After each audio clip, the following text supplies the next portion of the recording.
Welcome to দিশার exam guide. প্রিয় ষষ্ঠ শ্রেণীর পরীক্ষার্থী বন্ধুরা, তোমাদের জন্য এই ভিডিওটিতে আমি আলোচনা করতে চলেছি ষষ্ঠ শ্রেণীর পরিবেশ ও বিজ্ঞান বিষয়ের দ্বিতীয় পর্যায়ক্রমিক মূল্যায়নপত্র 2025 সেকেন্ড ইউনিট টেস্ট বা দ্বিতীয় পর্যায়ক্রমিক মূল্যায়নপত্রের ষষ্ঠ শ্রেণীর পরিবেশ ও বিজ্ঞান বিষয়ের প্রশ্নপত্রটি উত্তরসহ এই ভিডিওটিতে আলোচনা করতে চলেছি। পূর্ণমান 50, সময় 1 ঘন্টা 40 মিনিট। প্রশ্নপত্রটি সিসিই পদ্ধতি অনুসরণ করে তৈরি হয়েছে। প্রথমে দেখে নেওয়া যাক, 1 দাগে সঠিক উত্তরটি নির্বাচন করো। 10টি প্রশ্নের উত্তর করতে হবে, 10 মার্ক। প্রত্যেকটি প্রশ্নের জন্য 1 মার্ক করে বরাদ্দ। প্রথম 1-এর 1, কোনটি প্রাথমিক খাদক? উত্তর ঘাস ফড়িং। 1-এর 2, কোনটি চৌম্বক পদার্থ নয়? উত্তর হবে দেখো অ্যালুমিনিয়াম। 1-এর 3, পেশির সঙ্গে হাড়কে যুক্ত রাখে, দেখো উত্তর হবে অপশান সি টেন্ডন। 4-এ এসআইতে ওজনের একক, অপশান সি নিউটন। 5-এ দৈর্ঘ্য পরিমাপের একক হলো, দেখো দৈর্ঘ্য পরিমাপের একক মানে এখানে ক্ষুদ্রতম একক চেয়েছে, দেখো আবারও বলছি, দৈর্ঘ্য পরিমাপের ক্ষুদ্রতম একক হলো অপশান ডি মিলিমিটার। 6, একটি আগ্নেয় শিলার উদাহরণ, অপশান বি গ্রানাইট। 7, বাঁধের জলে সঞ্চিত শক্তি হলো, উত্তর অপশান বি স্থিতিশক্তি। 8, তলের মসৃণতা বাড়লে ঘর্ষণ বল, অপশান এ কমে যায়। 9, একটি স্পর্শহীন বল হলো, উত্তর অপশান এ চৌম্বক বল।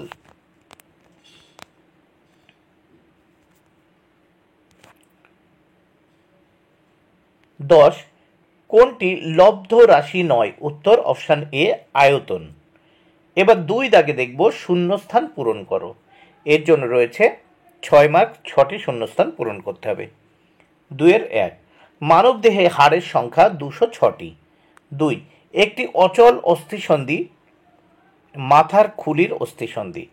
3, চাপের সিজিএস একক হলো, উত্তর দেখো ডাইন প্রতি বর্গ সেন্টিমিটার বা বাড়িয়ে। 4, লোহার সঙ্গে সামান্য কার্বন মিশিয়ে ইস্পাত তৈরি হয়। 5, বল সমান চাপ ইন্টু ক্ষেত্রফল। 6, খাদ্য পিরামিডের একটি ধাপ হলো উৎপাদক। এবার আমরা এই প্রশ্নপত্রের নেক্সট পেজ দেখে নেব। নেক্সট পেজে দেখে নেওয়া যাক, 3 দাগে বাম স্তম্ভ ও ডান স্তম্ভ মেলাও। 4টি অংশ মেলাতে হবে, 4 মার্ক। লালারস, উত্তর হবে অপশান সি লাইসোজোম। 2, উৎপাদক, উত্তর হবে সবুজ উদ্ভিদ। 3, দৈর্ঘ্য, উত্তর হবে আলোকবর্ষ। 4, ক্লোম শাখা, উত্তর হবে ফুসফুস। এবার 4 দাগে আমরা দেখে নেব। 4 দাগে কি বলেছে দেখে নেওয়া যাক। এই প্রশ্নগুলো কিন্তু তোমরা ভালো করে বই দেখে পড়ে নেবে। একটি বাক্যে উত্তর দাও, যে কোনো 8টি প্রশ্নের উত্তর করতে হবে। 1, দুটি লব্ধ এককের নাম লেখো। 2, একটি অনবীকরণ যোগ্য শক্তির উদাহরণ দাও। 3, উচ্চতা মাপা হয় কোন স্কেলে? 4, একটি টানা বলের উদাহরণ দাও। 5, জীবাণু মারার জন্য পাকস্থলীতে কোন অ্যাসিড থাকে? 6, ভর ঘনত্ব ও আয়তনের মধ্যে সম্পর্কটি লেখো। 7, উদ্ভিদের বৃদ্ধি পরিমাপ করা হয় কোন যন্ত্রের সাহায্যে? 8, পেট্রোলিয়াম শোধনের সময় গ্যাসীয় জ্বালানি হিসেবে কি পাওয়া যায়? 9, ধমনী দিয়ে কি ধরনের রক্ত প্রবাহিত হয়? 10, এলপিজি এর পুরো নাম লেখো। 11, তড়িৎ শক্তি থেকে যান্ত্রিক শক্তিতে রূপান্তরের একটি উদাহরণ দাও। 5 দাগে 5-এর 1, এখানে নিম্নলিখিত প্রশ্নগুলির সংক্ষিপ্ত উত্তর দাও, যে কোনো 5টি প্রশ্নের উত্তর করতে হবে, 5 মার্ক।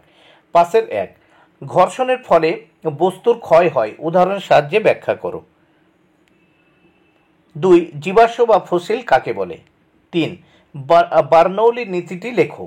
4, পুকুরে বাঁধের নিচের দিক চওড়া করা হয় কেন? 5, আগ্নেয় ও পাললিক শিলার মধ্যে পার্থক্য লেখো। 6, খাদ্য শৃঙ্খল কাকে বলে, উদাহরণ দাও। 6 দাগ, নিম্নলিখিত প্রশ্নগুলির উত্তর দাও, যে কোনো 4টি 12 মার্ক। প্রত্যেকটির জন্য কিন্তু 3 মার্ক করে বরাদ্দ। 6 দাগ, বল কাকে বলে? সিজিএস পদ্ধতিতে বলের একক কি? 2. প্রাথমিক রাশি কাকে বলে? 7টি প্রাথমিক রাশির নাম লেখো। 3. রক্ত লাল রঙের হয় কেন? একটি শ্বাসপেশির নাম লেখো। 4. পৃথিবীর সমস্ত শক্তির উৎস সূর্য, ব্যাখ্যা করো। 5. মানুষের হৃৎপিণ্ডের একটি ছবি অঙ্কন করে 3টি অংশ চিহ্নিত করো। 6. ধমনী ও শিরার মধ্যে পার্থক্য লেখো। হৃৎপিণ্ডের একটি কপাটিকার নাম লেখো। বন্ধুরা, ভিডিওটি ভালো লাগলে অবশ্যই লাইক, কমেন্ট, শেয়ার করো। Thank you very much. Keep watching my channel and my video.